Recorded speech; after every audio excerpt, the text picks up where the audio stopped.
Welcome to this class on fluid mechanics. So far, we have seen integral analysis of flow, and we saw how, on a control volume analysis, using control volume analysis, we could get equations and then solve for quantities for a full control volume. Now, in this class, we will be making a transition. We will be shifting from integral analysis of flow to differential analysis of flow.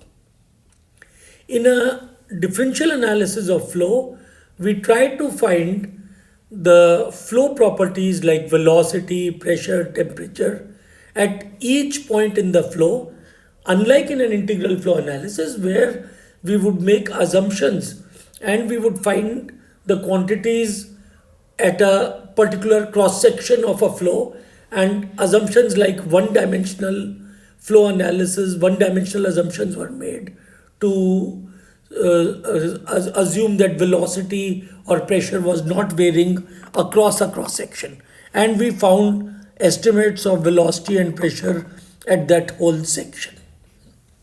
So we will discuss more about differential analysis a bit later, but let's understand when we move from integral to differential analysis of flow. One of the key concepts we use is the concept of Taylor series. In your maths course, you must have seen Taylor series for a single dimensional function. So, for example, if you had a function f of x, you would see how to expand it in a Taylor series. Now, let me move this to a slightly more general view where we will see Taylor series in multidimensional functions. So now let us look at this square or a rectangular element of area of dimensions delta x and delta y, and let us say at the center O, where we fix our coordinate axis with x and y, the value of the function is f at x comma y. Since this is origin, so x and y there are 0, but here it could be a general xy, so that is why I write it as f of x comma y. Now at A, which is a point to the right of O, where the dimension of A, so if we look at the coordinates of A, the coordinates of A in this is delta x by 2 and 0. So here at A, if I use a Taylor series expansion, the function can be written as f of x comma y plus partial f by partial x times partial f by partial x times delta x by 2, and plus we will have higher order terms. So here it will be d2f by dx square times delta x square by 2 factorial and other higher order terms. And this df by dx is evaluated at x comma y. Now, in the limit delta x delta y tend to 0, these higher order terms will be neglected. And this is what I mean by saying from integral to differential. That means we shrink the volume, that is, and by which we say that delta x and delta y, as they tend to become 0, we are talking of volume becoming a point, and so these terms will can be neglected. Similarly, at point B, which is to the left, this function will be f of x comma y plus partial f by partial x evaluated at x comma y times minus of delta x by 2. Okay, and then the third term here, if you continue this, this would be d2f by dx square evaluated at x comma y times delta x by 2, in fact this should have been delta x by 2 whole square divided by 2 factorial. Now this minus will not count because when you do square this will become positive, but again this term will be neglected. Similarly, if I go to point C, now I'm moving in the y direction. So here the function will be f of x comma y plus partial f by partial y evaluated at x comma y multiplied by the distance moved in the y direction, which is delta y by 2, and the next term here will be, which will be neglected, d2f by dy square evaluated at x comma y times delta y by 2 whole square and divided by 2 factorial and higher order terms. And similarly at point D, which is just below, this function will be written as f of x comma y plus, now I'm using plus partial f by partial y evaluated at x comma y times minus of delta y by 2, and then we will put in the higher order terms, and which will be neglected. So this is how we carry out a Taylor series expansion for a function. Now the same thing can be done for fluxes at different phases. So for example, we have a 1D control volume, and which I will call a semi-differential control volume. And this is in the sense that we will integrate across y. So all fluxes on a particular phase. So for example, on phase AB, we will integrate the flux, but in x direction across BC, the length or the dimension across BC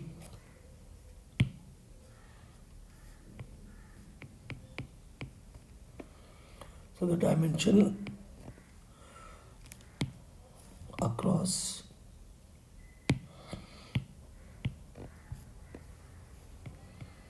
BC will be taken as x. So here what we have is, if suppose there is a quantity, we call it flux. So flux on the surface AB will be equal to, let's say, flux at AB, then flux, and this could be example integral rho Vx dy on the surface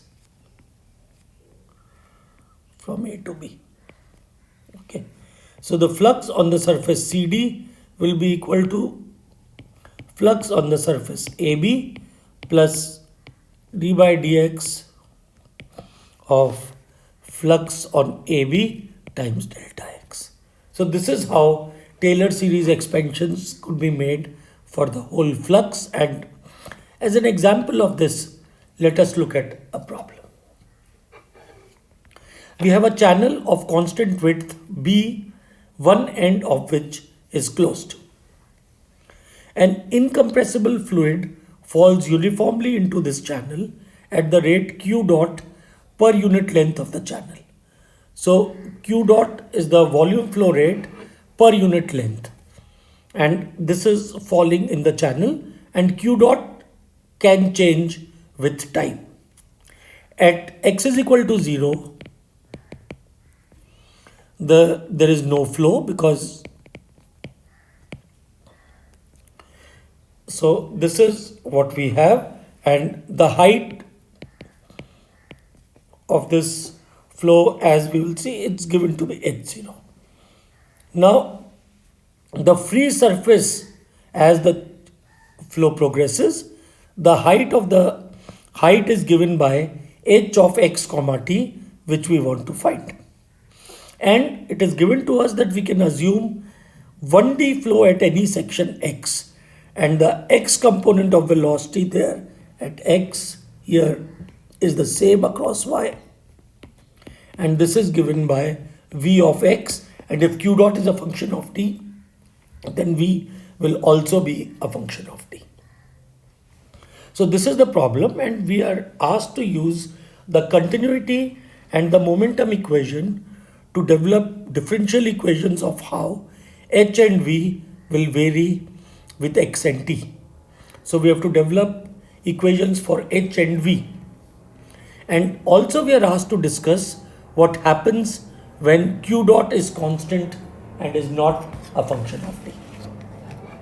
So this is the problem, and to solve this, let us, so this was the flow and this is how this is going. So what we do is we choose a semi-differential control volume, because we have to develop equations for how h and v change with x.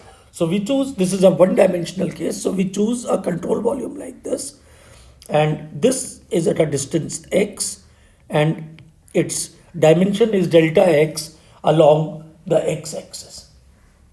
Now on this face we know, let's number the faces, let's call this as 1, 2, 3, 4. Now here we know this is at x, so the height here on the left hand side, this height is h of x. Here this will be h of x plus delta x, and the velocity here is v of x, and actually t also comes in because of q.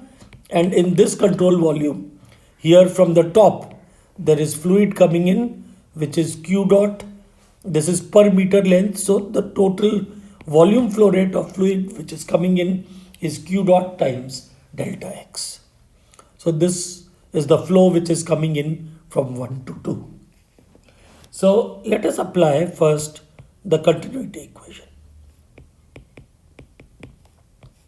So we apply the continuity equation on the control volume. Continuity equation tells us 0 is equal to d by dt of integral rho dv plus integral over the control surface rho times v dot n dA.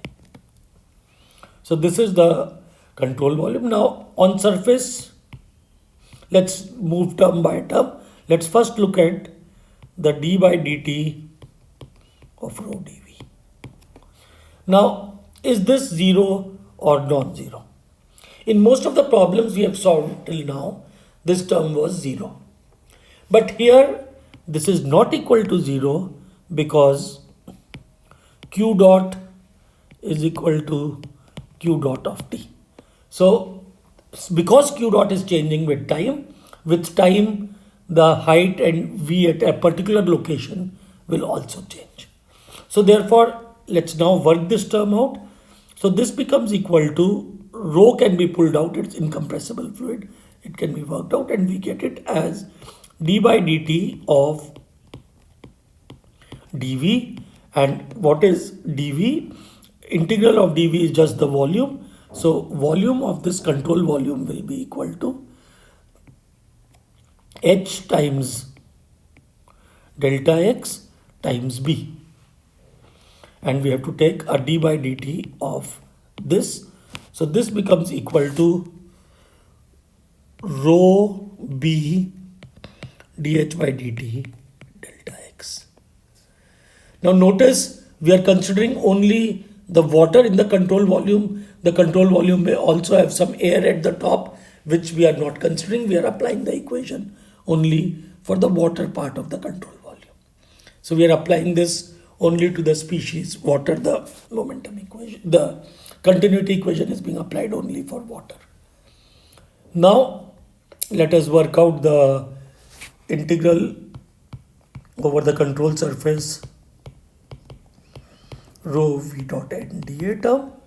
So now first let's work it out, the easiest term, which is across 1, 2, that is at the top. So here at the top, 1, 2 is basically here. So this term will be equal to rho is rho, v dot n dA is the flow rate. Flow rate is equal to q dot per unit width. So per unit width, so we multiply it by q dot times delta x, this is equal to the total flow rate, but the flow rate is given per unit length of the channel. So this is what it is. If it was per unit width, then we would have multiplied the width b also. And now this will be with a minus sign because flow is coming in. So this is the term at 1, 2. Now let us look at the left hand side at the term 1, 4. 1, 4, and we have flow with velocity v of x, h of x. So now this term will be equal to, it will rho v dot n dA. Let rho v dot n dA, the magnitude of this on surface from 4 to 1, let us write this as m dot. The magnitude is being written as m dot. So this will be equal to rho times v dot n dA becomes v times dA will become h times b.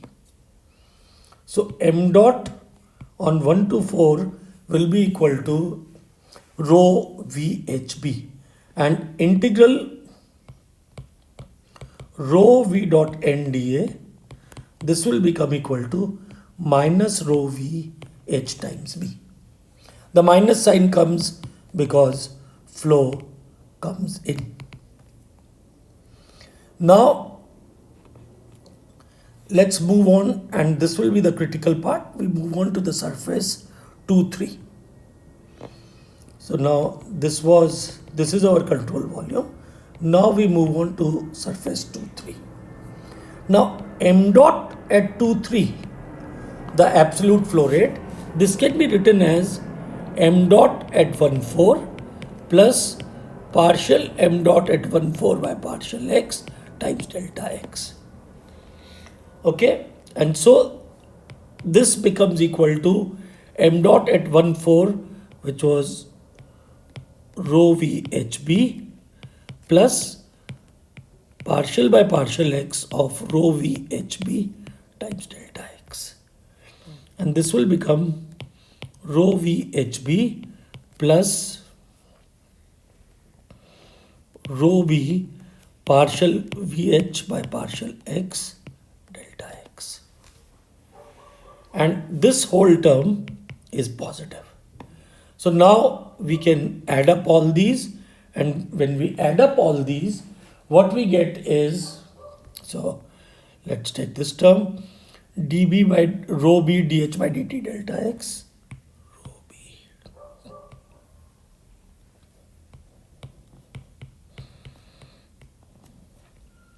Then we put the second term minus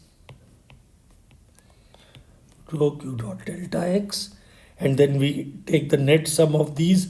So rho vhb and this rho vhb cancel out, and we get plus rho b d by dx of vh delta x is equal to 0. And when we do this, what will happen is you'll see delta x is going to cancel out, rho will cancel out, and we are left with the final equation, which becomes, so let's divide everything by rho b delta x. So partial h by partial t plus d by dx of vh is equal to q dot by b. So this becomes our equation number 1, which gives us a differential equation for v and h as a function of x and t. This is the first equation which we get, and this comes from momentum balance. And here what we have learnt is how we expand things in a Taylor series. Now maybe some of you could ask that this is h of x, so here this will be h of x plus delta x, and this you can write it as h of x plus partial h by partial x times delta x.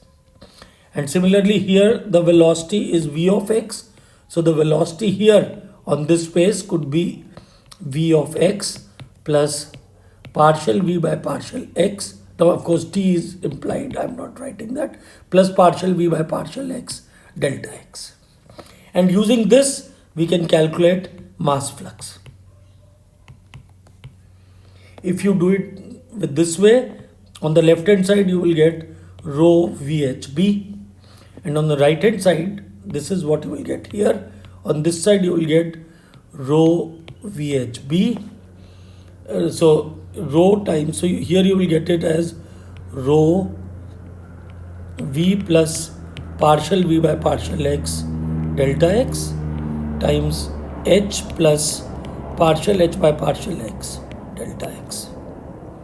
And now when you balance, you will see there's an extra term as compared to the first case, and which will be rho partial V by partial x delta x times partial H by partial x delta x.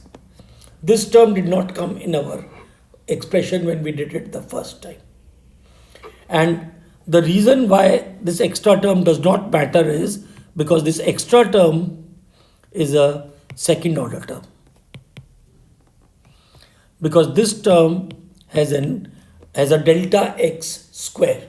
So therefore, in the same way as we have done the Taylor series, this delta x square term is neglected, and so we will get the same result even if we expand v and h separately, or we do it for the whole flux. And doing it for the whole flux makes it easier. So now the second equation which we will get, coming back to the problem, the second equation is going to come from the momentum equation. How do we apply the momentum equation now? So on the same control volume,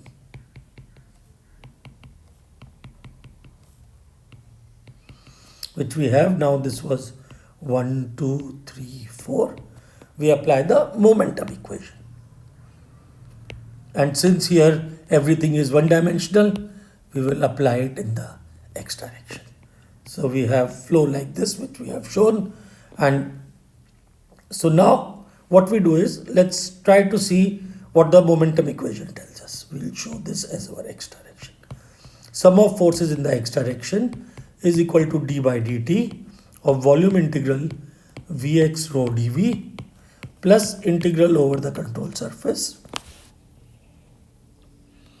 Vx rho v dot n dA.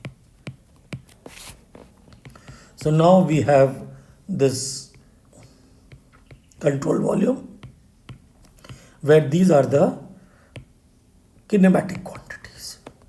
Now let's work out first on the left hand side.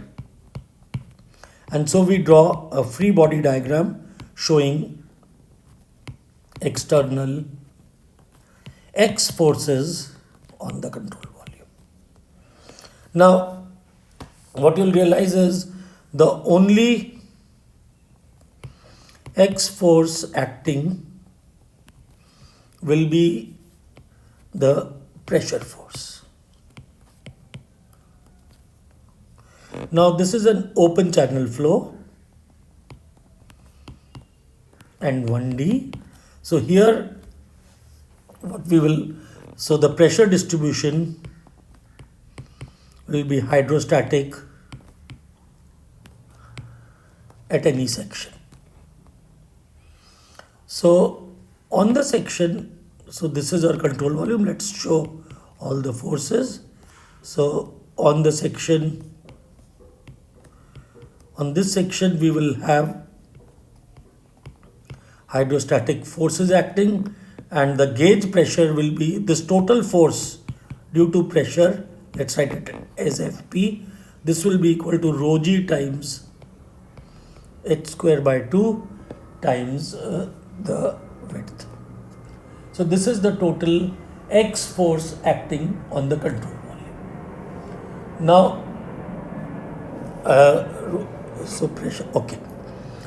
Now on surface 1, 4 Fsx we have written this is equal to rho g h square by 2 times b, and this is acting in the plus I direction. Now what about on surface 2, 3? What is the x force acting on surface 2, 3?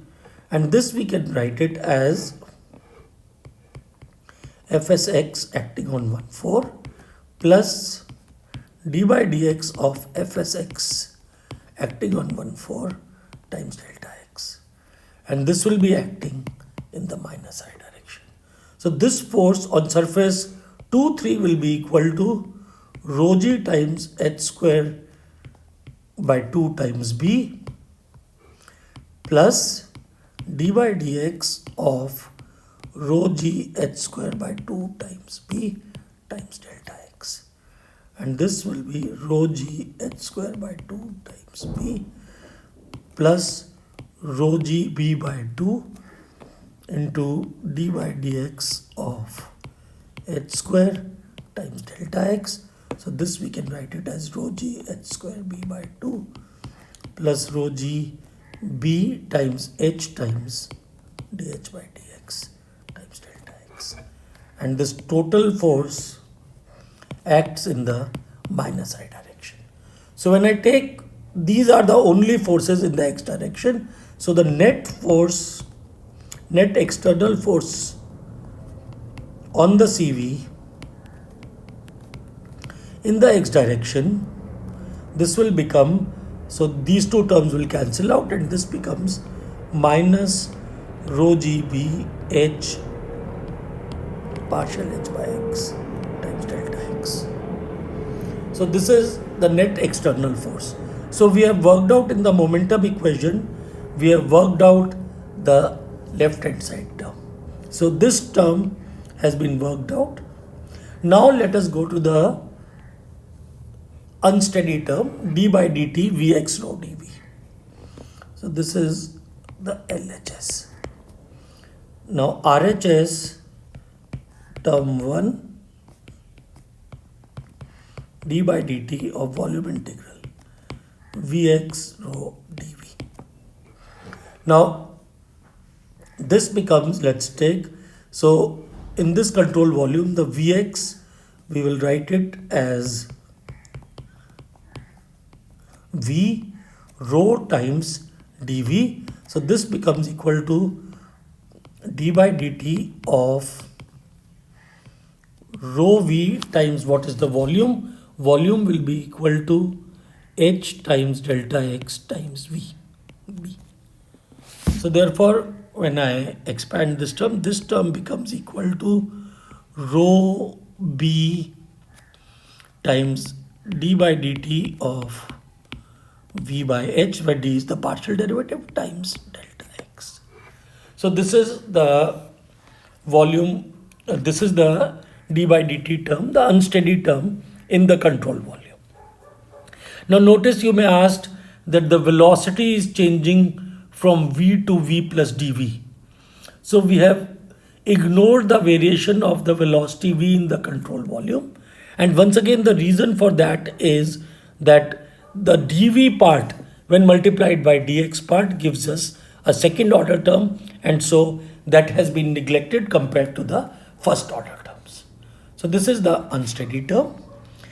Next we move on to the term vx rho v dot nda.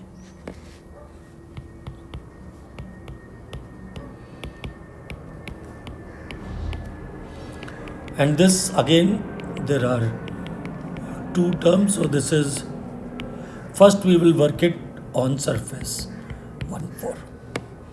So there are three places where rho v dot nda is not 0, 1, 4, 1, 2 and 2, 3.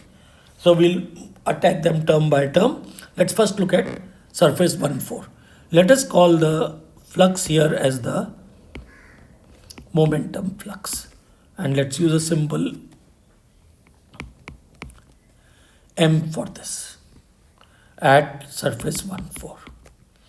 So capital M, the magnitude of this is Vx. So Vx is V. Rho V dot nda becomes rho times V times this height H times B. This is the momentum flux at surface 1, 4.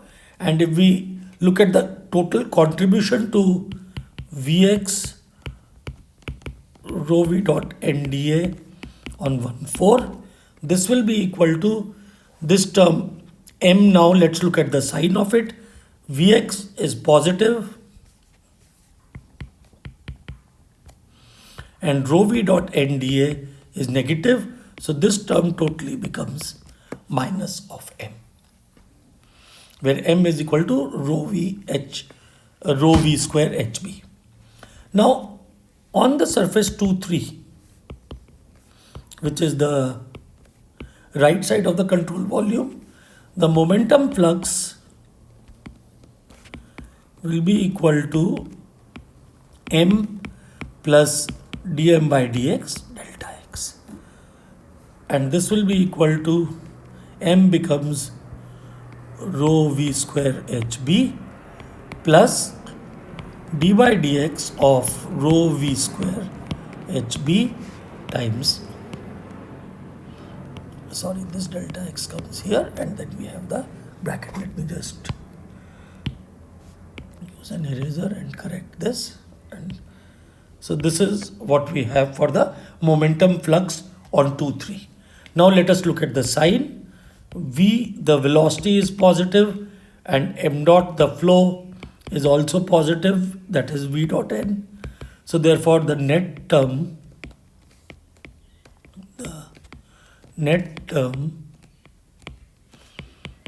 is positive. So this is the momentum flux at 2, 3 is given by this with a positive sign. So now let us see what happens on the surface 1, 2. There is flow on the surface 1, 2. The term is Vx rho v dot nda on 1, 2. Now what we see is rho v dot nda on surface 1, 2 is not 0, but Vx on 1, 2 is equal to 0 as flow enters only with Vy.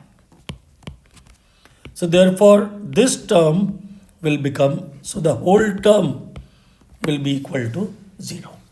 So now when we combine all this, so what we get is the right hand side becomes, so the total, first let's look at the integral Cs Vx. Let's just not rush through things too much. So let's write this as integral of Vx rho v dot nda. This will become equal to what I wrote as m dot minus of m dot plus of m dot plus partial m by partial x delta x, and this, oh sorry, I didn't use the dot here, so once more I'll remove the dot, and this will become equal to, so what we have is this term becomes equal to d by dx of m. So this will be d by dx rho v square hb, d by dx of rho v square hb times delta x. So this becomes equal to rho b times d by dx of v square h times delta x. So now when we combine these three terms, what we get is the contribution from the net external, so minus rho gb h dh by dx. So we combine, now we collate the full equation, and when we collate it, what we get is, and we get minus rho g times, let's write this down fully.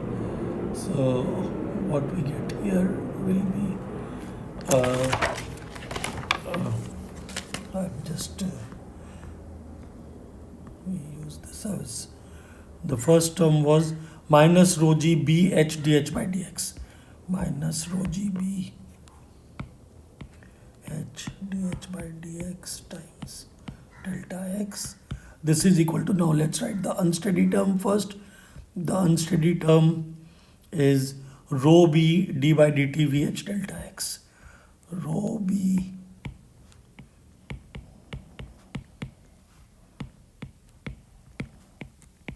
delta x, and plus this term rho b times d by dx of v square h delta x. So this is what we get, and when we combine all these, divide by rho b, etc. So the final form of the equation which we will get will be d by dt of vh plus d by dx of v square h is equal to minus gh dh by dx. So this becomes equation number 2. So now we have two equations, one for v of x you can consider and the other for h of x, and two unknowns. These are the two unknowns, and two equations are equation numbers 1 and 2, and these can be solved. Now the last part of the question which was asked to you, what if q dot is constant? If q dot is constant, then h and v are not functions of t. They are just only functions of x. So if we go to the first equation which we had written here, the first equation was the one which we get from the mass flux. This was the equation, partial h by partial t. So this equation becomes d by dx of vh is equal to q dot by b. So equation 1 becomes d by dx of vh is equal to q dot by b, as partial h by partial t is equal to 0. So we can integrate this.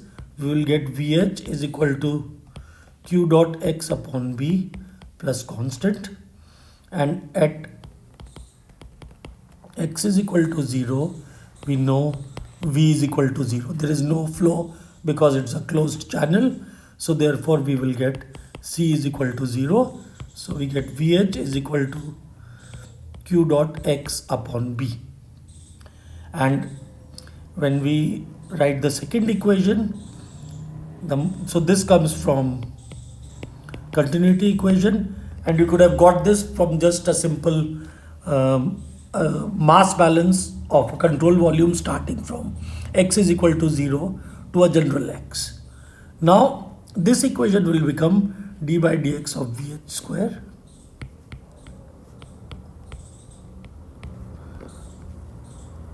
is equal to minus gh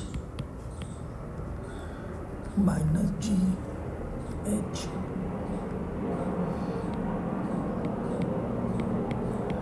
dh. In fact, we can convert the partial to a total derivative now, and we can again, this we can write it as, it was actually minus g times d by dx of h square by 2. We can, now we integrate this. If we integrate this, we will get vh square is equal to minus g times h square by 2 plus a constant c1, and at x is equal to 0, v is equal to 0, and h is equal to h0. When we put both of these things, what we get is the equation becomes h square minus h0 square times h plus 2q dot square upon gb square x square is equal to 0. So this will give us, actually when you do it, C1 is equal to g h naught square by 2, and then we put in the value of v in this equation. We plug value of v from continuity equation, and this gives us the how h varies with x. And from here, in fact this term, sorry, this is equal to h cube, not h square. I've just copied it from my notes. So h, this gives us an equation of how h varies with x. And this, there's an interesting fact in this. If this equation can also be written as h times h square minus h naught square is equal to minus 2 q dot square upon gb square x square. So if we differentiate this, what you will realize is, if you differentiate this equation here, differentiate this, then you will get, you can show, and this I will leave it as an exercise for you people. You can, from here, you can show that till h is equal to the slope is negative, which means h decreases with x. Something which looks very strange, that because if you look at the original flow problem, the problem is that fluid is falling in this. So what this profile tells you is, if this rate at which the flow is falling is constant, initially the level of the flow decreases. And that is because of mass balance, because velocity is increasing from 0 to v of x. You can also find the profile for v of x by putting in this relation of h. Possibly it will not be a direct explicit relation, but you can work this out. Okay. So in today's class, we have seen two major points observed today.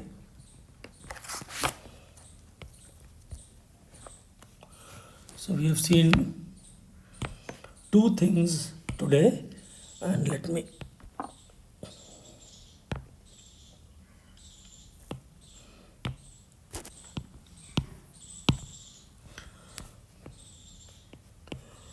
I'll write this again.